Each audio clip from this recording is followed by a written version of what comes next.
everyone, hope you're all doing well. My name is PJ and today I'll be guiding you around Circuit de Barcelona-Catalunya in F1 2020. We'll be looking at each corner in detail with some of the things I've learned along the way that should hopefully help you in your next race. If you want to know more and get better at racing games, you can subscribe for more videos, but for now, let's get started. And we're on the run down to turn 1.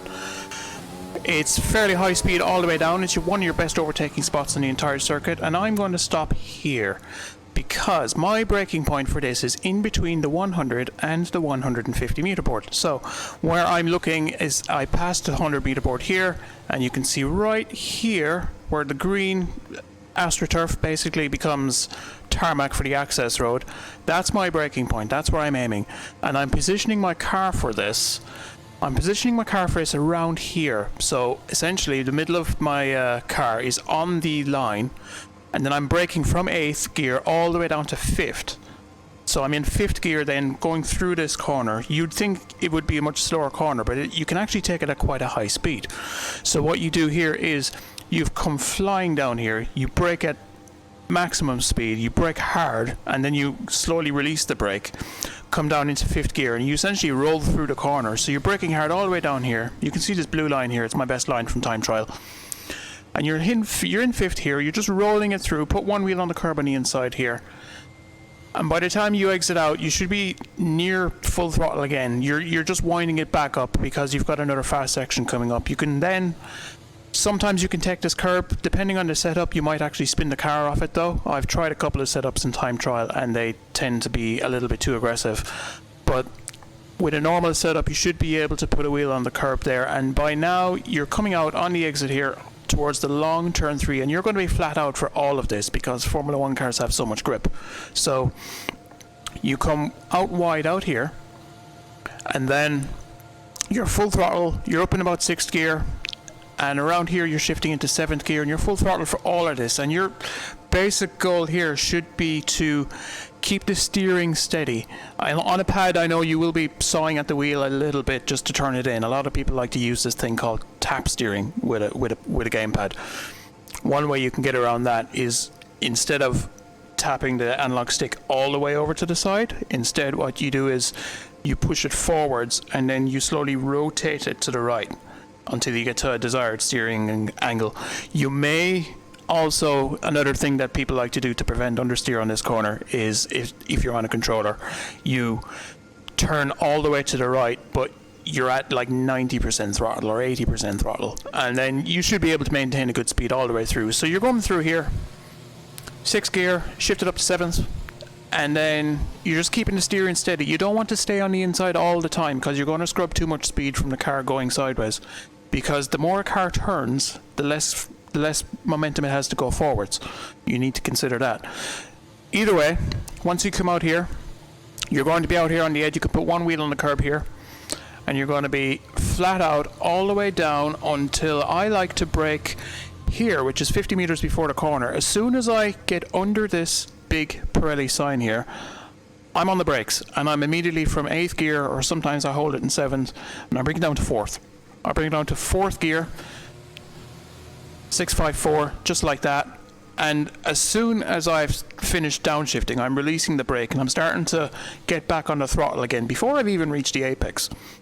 So I'm starting to roll the car through the corner here, and I can put a wheel on the inside here, but you just need to be steady with it.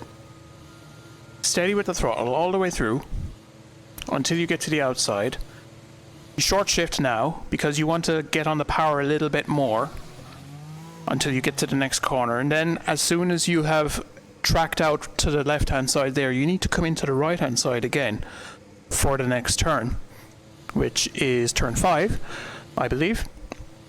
And you put a wheel on the curb here because you need to maximize your entry into the corner. So you need to be as wide as possible here, and not too wide, because if you're on the grass you're going to screw yourself over. So you get on here, you smack it on the brakes, you bring it down to about 3rd is what I like to do. Bring it down to 3rd, and then as you release the brakes, you are rolling into the corner once again. You might want to pull the brake bias back a little bit because it's downhill and you could lock up the front left if you're too aggressive. So you're rolling the corner in here, and as soon as you get on the exit, you want to hold it a little tight, but you can use the runoff area on the outside a little bit. But to get on the throttle as quickly as possible here, you should short shift up to 4th immediately, and then once you start to get some momentum, short shift again up to 5th. And by the time you're here, you should be full throttle all the way down. So you come full throttle all the way down to this section down here, where you could be 7th gear. You're probably top of 6th at the very least. So quick stab of the brakes here. And I don't like to use the curb on the inside here a whole lot. I use it a little bit, but I'm not accelerating on the curb. Instead, I'm coming through, just rolling the car through. You're going to hear that a lot. And that's a very common place where you can spin the car, because if you are too aggressive on the throttle coming out of this corner, because you've got the car perched up on the curb on the side, and you've got a little bit of camber coming this way with the way the track and the road layout is lined up, and you're going uphill and everything else, it all combines where you could potentially spin off or lose control and snap the car. So you come out of this corner in 4th gear, and you want to be maximizing your exit speed here. So as soon as you come out, short shift again, short shift it up to 5th gear, which is very important if you're not using traction control. It's very important if you're not using traction control to short shift around all the slow corners on the circuit, because that's how you maximize the speed, or at least that's how I found how to maximize my speed and my lap time. You come out here up to turn 8, and you want to avoid the big curb here on the inside, because this will launch the car, which you definitely don't want, because you're at one of the fastest parts of the entire circuit, and you need to be very careful. You need to maximize your speed through here all the way through. So you can come out this far, which is where I am.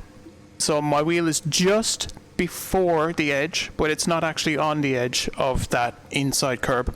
It's just on the green. I'm full throttle all the way through here. And then you come up to the very exciting turn 9. You want to put one wheel on the curb on the outside here. You're going to be full throttle, so it's not going to be as bumpy and shaky as it is right now. And if you're in time trial and you've got a grippy setup, or if you're using high downforce and you've got fresh tires and everything else in a race, you can potentially take this flat out. And it is very daring to do so. But even when that's not the case, what you'll find is that you can go full throttle for a significant portion of this corner, but then you lift off maybe a little bit through it. You're going to be 7th gear through this, potentially top of 6th, but definitely 7th gear, I would say, depending on your momentum through the previous turn.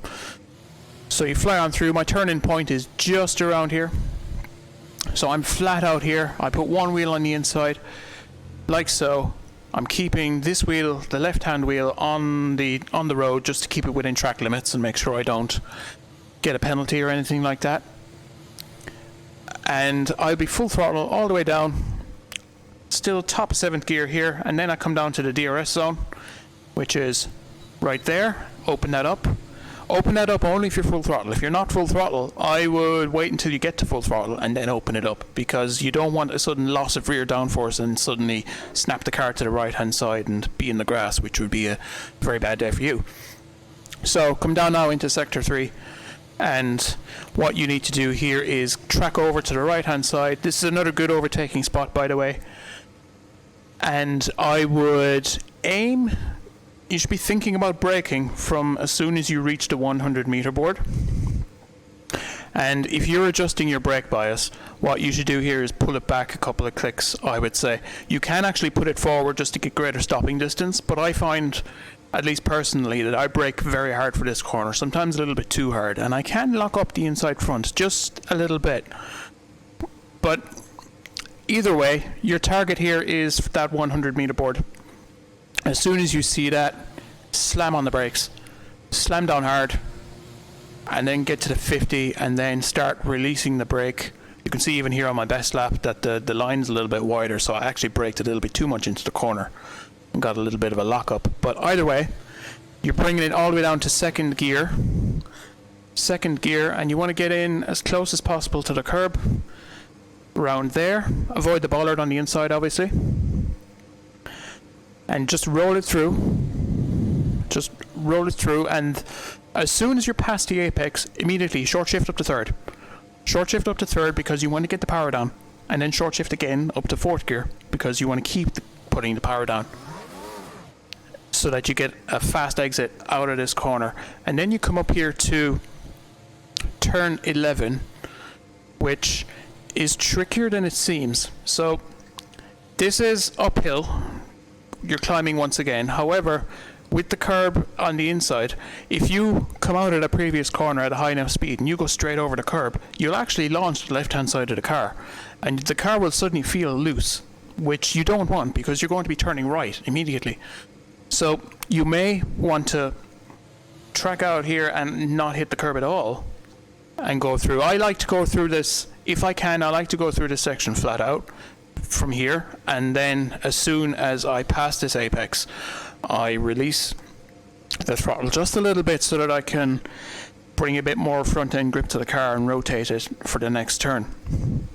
That's the way I like to do it. And then the next turn, turn 12, isn't going to be full throttle at all. It's essentially a slower version of turn 3, where you keep your steering consistent through here, and it's about patience. You keep your steering consistent and your throttle consistent, just enough to keep the car rolling along at a steady speed, gradually increasing the speed.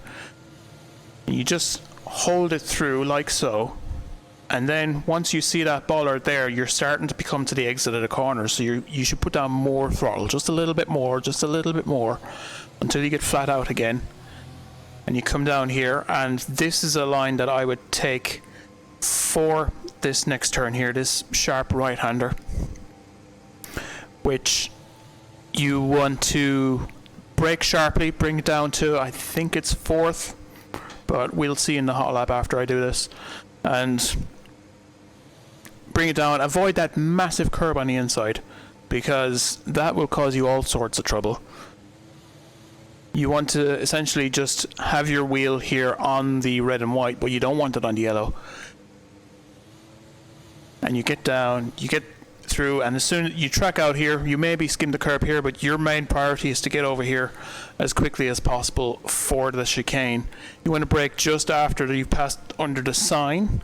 You want to bring it down to second or third gear. I think I did this in third on my best lap just before recording this. So you bring it down to third gear. You want to be on the outside here. You want to avoid the massive curb on the inside as well. This isn't really an overtaking spot, so I wouldn't try to pass somebody into this corner, because you're going to have a great opportunity to pass them out of the corner afterwards, because you've got the long straight that goes all the way down to turn 1. So you get through here in third gear, and as soon as you pass this corner, try to track to the left as much as you can, and then immediately use the momentum of the car to quickly turn it to the right. You're not on the throttle yet. You're just kind of holding the car through the corner, and then once you get past the curb here on the right hand side, you should short shift it up to fourth gear, get the power down, and if you're still getting a little bit of wheel spin, short shift it again, and you should be flat out before you even reach the pit lane entry. So you're going to be flat out through this final turn. As you come down here, you're going to be in fifth gear, you're going to be in sixth gear, and you can ride the curb on the inside and the outside as well. And if you're very brave and you've got the line properly lined up, you can actually shoot it all the way over here to this left hand side. I wouldn't put the right hand wheel on the curb, because then you're off the track and you're going to get track limits and everything else that comes along with that, penalties and what so on. But you get here, and by the time you're out here, you're going to be passing the DRS line. So you pass the DRS line and you open DRS and you shoot down, and that will be a lap of Circuit de Barcelona-Catalunya. So what we're going to do now is we're going to go hot lap. And we're going to go through a quick lap here so that you have a live demo. And hopefully the tips were useful. So you're fast out the exit on the DRS. Just confirm it's open. Yes, it is. And now I need to target my braking zone for turn 1, which is fifth gear. Roll it through. There you go. Roll it through again. Full throttle all the way through turn 3. Seventh gear. Bring it out. Bring it out. There you go. No steering now. 7654. Roll it through. Even got a little bit of grass there. There you go. Short shift there just to get it out. Very good. Down 2 gears on the curb on the inside. Can I take it flat? Can I take it flat? Nope, because I turned in a little too late. Oop. Got a little loose there, but it's alright.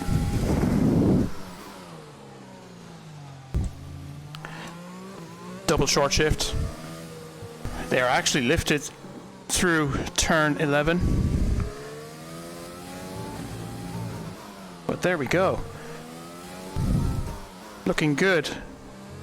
Through that. Oh, a little bit of wheel spin. Out of the hairpin. Sorry, the chicane. And there we go. Final lap. And that was a not too bad lap. Not F1 esports level, but still pretty good. But I hope... Now that you know your way around Circuit de Barcelona-Catalunya, why not try out some other guides on my channel? You can find 2 videos on screen now, and you can also subscribe to help the channel grow.